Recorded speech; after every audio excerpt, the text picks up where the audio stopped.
Assalamualaikum warahmatullahi wabarakatuh. Selamat sore kawan dengan PM 2019-43-50-11-46.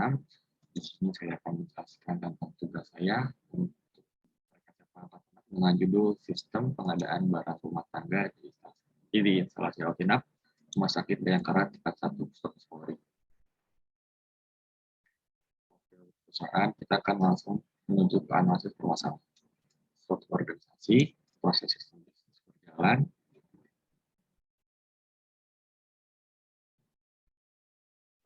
sistem bisnis, aturan bisnis sistem berjalan, analisis masukan input.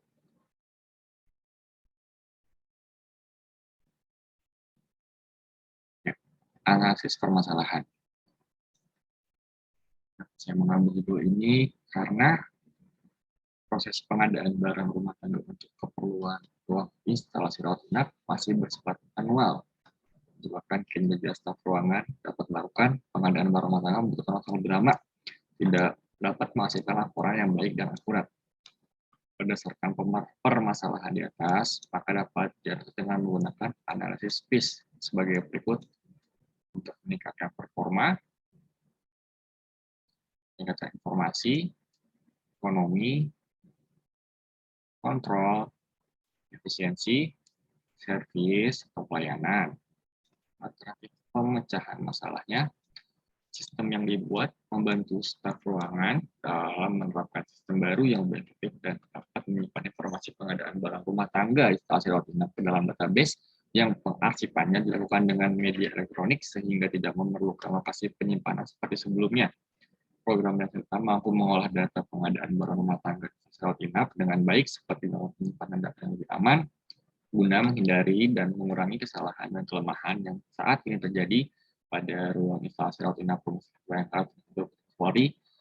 Program yang dihasilkan mampu memberikan informasi mengenai laporan data pengadaan barang rumah tangga rawat inap selama 1 bulan yang lebih efisien.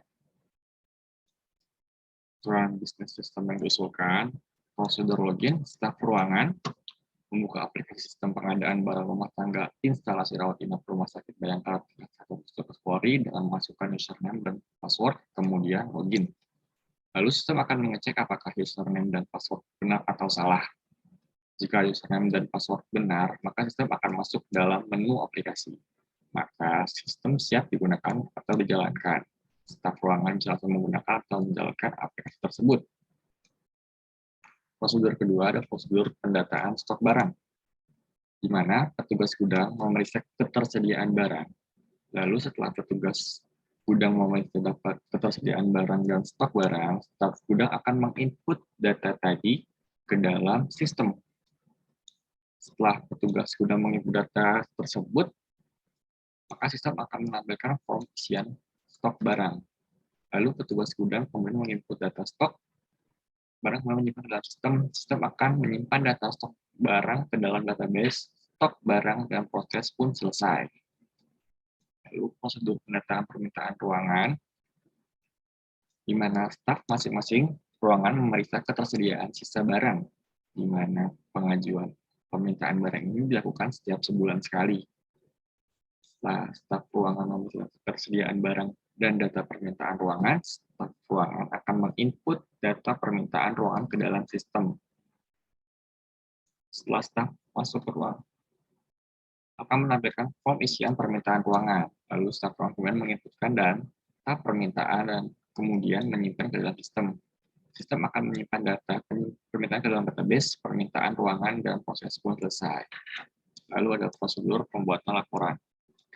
Setelah semua data pengadaan barang staf ruangan membuat laporan mengenai jumlah keperluan barang yang dibutuhkan selama 1 bulan. Staf ruangan akan membuat mengenai jumlah keperluan barang yang dibutuhkan selama sebulan dengan memilih. Kemudian staf akan menampilkan pilihan laporan yang dibuat atau dicetak. Staf gudang menentukan pilihan laporan cetak, kemudian klik print maka laporan cetak. Lalu dekomposisi sistem yang diusulkan.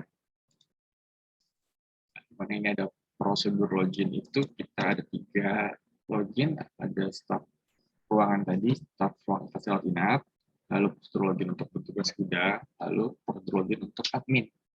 Dan proses pendataan petugas, proses melihat data petugas, lalu input data petugas, lalu update data petugas, lalu hapus data petugas.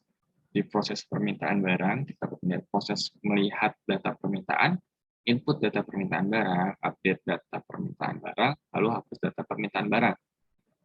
Lalu proses stok barang, proses melihat data stok yang telah di petugas gudang tadi, input data stok barang, update data stok barang, lalu hapus barang.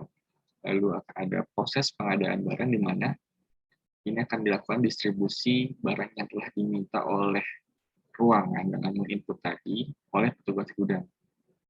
Lalu ini akan ada proses melihat data pengadaan. Data itu berupa laporan tentang barang apa yang diperlukan ruangan. Lalu laporan ini akan dikirimkan ke yang network. Rancangan masukan proses dan keluar sistem yang diusulkan. Nama masukannya, registrasi petugas, sumber itu dari petugas sendiri, fungsi untuk bukti registrasi petugas, media komputer, distribusi administrasi, periode setiap ada karyawan baru.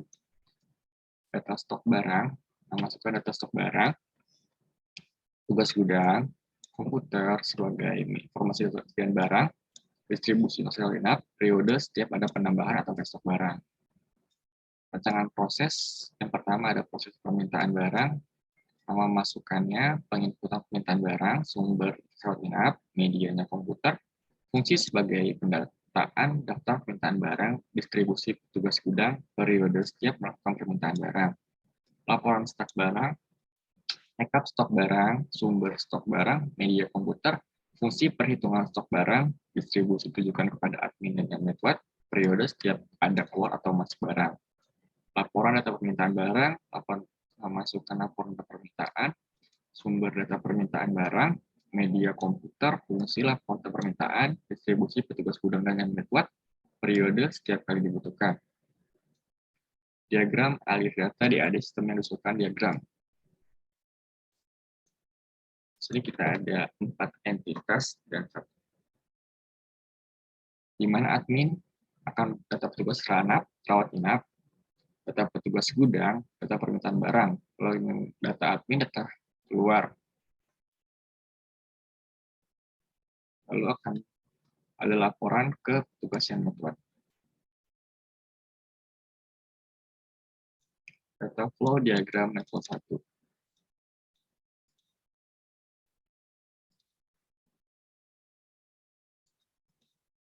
Dan ada 5 proses. Proses 1.0, data petugas akan disimpan di database data akun yang diinput oleh admin. Lalu proses permintaan barang akan dilakukan oleh ruang instalasi rawat inap, menginput data barang, data permintaan barang, lalu data permintaan barang tadi akan masuk ke database data permintaan. Lalu proses 3.0, proses stok barang, petugas gudang akan menginput ketersediaan barang, lalu akan disimpan data tersebut ke dalam database data stok. Lalu proses 4.0 di mana pengadaan barang, tugas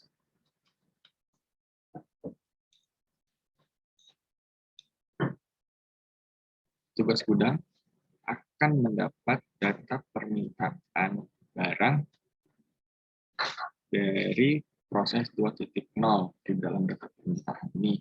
Lalu petugas gudang akan menerima data permintaan. Lalu petugas gudang akan menyiapkan permintaan barang. Lalu permintaan barang akan dibuat laporan, lalu disimpan ke dalam database data pengadaan. Lalu proses terakhir 5.0 laporan.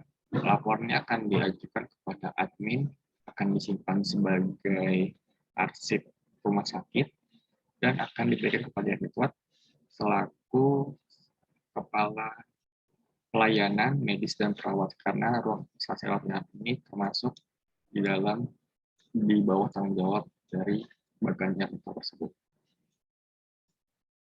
Diagram rinci, diagram 1.0. Satu-satunya di mana admin masukkan semua network input data petugas dan admin dapat melihat info data akun tersebut. Diagram Ricci 2.0, ruang instalasi rawat inap akan menginput data barang atau mengupdate data barang, data permintaan barang, lalu akan tersimpan di data permintaan, lalu akan dikirim lagi ke 2.1, lalu ruang instalasi inap dapat melihat data permintaan. Diagram 3.0, petugas akan menginput data ketersediaan barang, lalu akan disimpan di data stok, lalu akan dikirim lagi. Petugas juga dapat melihat data stok. Diagram Ricci 4.0, data permintaan akan diproses, lalu petugas gudang akan menerima data permintaan ruangan tersebut, lalu akan melakukan pengadaan barang, lalu akan dibuat laporan data pengadaan. Diagram 0 berupa laporan di mana data akun, data permintaan tersebut pengadaan akan dilakukan proses laporan yang akan dikirim ke admin dan network.